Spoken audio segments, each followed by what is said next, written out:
Salut les psychonautes!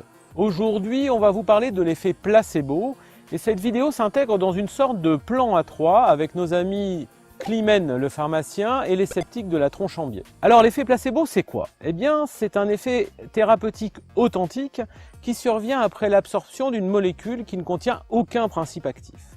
Mais si vous voulez en savoir plus sur la définition, allez d'abord regarder leur vidéo. Nous, on ne va s'intéresser qu'aux aspects psychologiques et neurobiologiques. Nous sommes des êtres biopsychosociaux. Nous sommes faits de chair et de sang, mais ce n'est pas tout. Nous sommes également dotés d'un esprit au fonctionnement complexe et nous évoluons dans un environnement riche sur le plan des relations aux autres. Aucun acte médical n'est purement biologique. Toute prescription se fait dans un contexte particulier, la relation médecin-patient. Et ce contexte peut grandement influencer le cours du traitement. L'effet placebo, c'est en quelque sorte ce qui reste quand on enlève le traitement lui-même. L'effet placebo, c'est le contexte. Mais ce contexte, c'est quoi? Eh bien, on peut dissocier des éléments contextuels externes, comme l'apparence et le comportement du thérapeute, le lieu de la consultation, le mode d'administration du traitement, que ce soit gélule, injection ou intervention, des éléments contextuels internes, comme l'attente du patient lui-même, sa croyance en l'efficacité du traitement, ses souvenirs ou encore son état émotionnel. Pour vous donner une idée de l'importance indéniable du contexte, imaginez que l'on traite deux personnes pour de la douleur. La première sait qu'elle reçoit un traitement, la seconde l'ignore. Eh bien, de nombreuses études ont prouvé que dans le second cas, le traitement sera moins efficace. Autrement dit, lorsque l'on sait que l'on prend un traitement, lorsque l'on en attend quelque chose et lorsque l'on est convaincu de son efficacité, eh bien, celui-ci l'est d'autant plus. Cela se rapproche du concept de prophétie autoréalisatrice, concept que l'on doit à l'écrivain Carinti.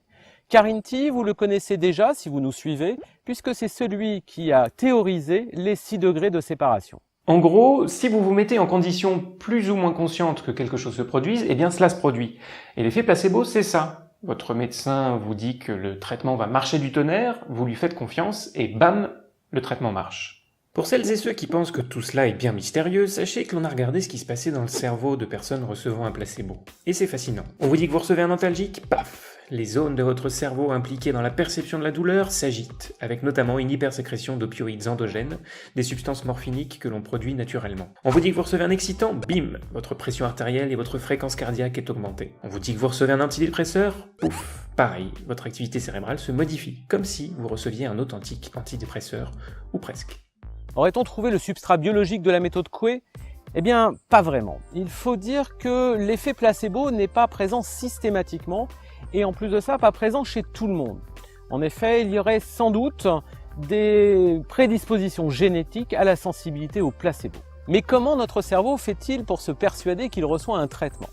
Eh bien, par un ensemble de mécanismes que l'on dit top-down, c'est-à-dire du cortex cérébral aux régions les plus profondes de notre cerveau.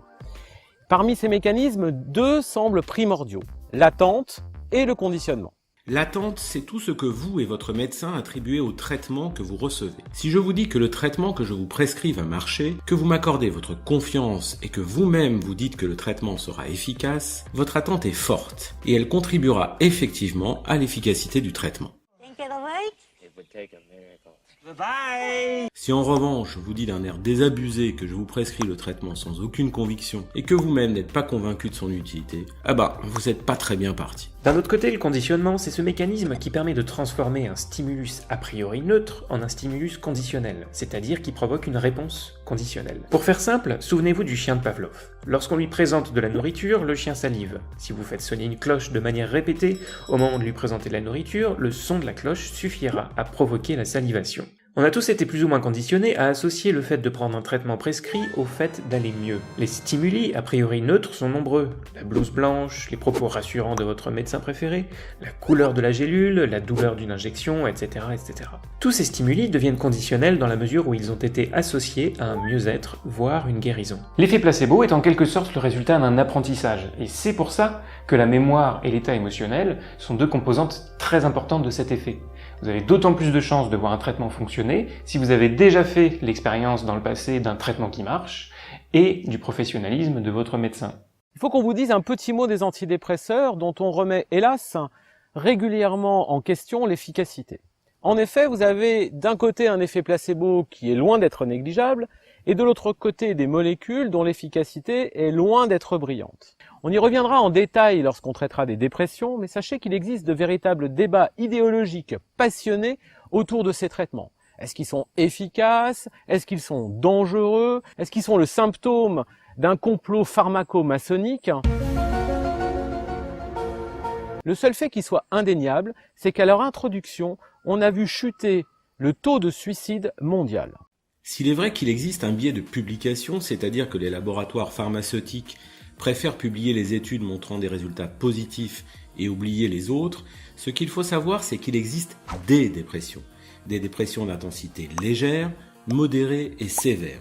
Et ce que les études ont montré de manière peu discutable, c'est que les antidépresseurs ne faisaient statistiquement pas mieux qu'un placebo dans les dépressions légères et certaines dépressions modérées. En revanche, pour les dépressions sévères, aucun doute possible, les antidépresseurs sont plus efficaces qu'un placebo. Une autre donnée fondamentale est qu'on ne peut pas connaître à l'avance l'effet qu'aura une molécule chez un sujet donné.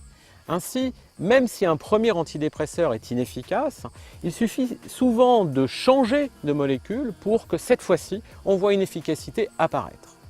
Hélas, dans l'état actuel de nos connaissances, on ne peut procéder autrement que par une démarche d'essai-erreur.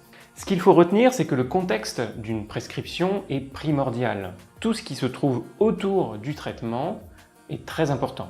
Bon, parfois pas aussi important que le traitement lui-même. Quand on a très mal, la morphine ça marche quand même mieux qu'un placebo. La morale de l'histoire, c'est que lorsqu'on a besoin d'une aide médicale, il faut s'efforcer de trouver quelqu'un en qui on a confiance. Et voilà, c'est fini pour aujourd'hui. On vous remercie énormément pour votre fidélité. Pensez donc, on va bientôt pouvoir remplir Bercy. En attendant, si vous avez aimé cette chronique, n'hésitez pas à partager sur Facebook, sur Twitter et sur tous les réseaux sociaux que vous connaissez. Et si vous voulez nous donner un petit coup de main, eh bien, n'hésitez pas à aller sur Tipeee. Et puis, encore un gros merci à tous nos tipeurs préférés. Comme vous l'avez constaté, j'ai changé de décor, je suis passé de la Martinique à l'Ardèche et puis bientôt au nord de la France. Alors tous ceux qui voudront me faire un petit coucou du côté de l'île seront les bienvenus. N'hésitez pas à mettre vos coordonnées en MP. Merci.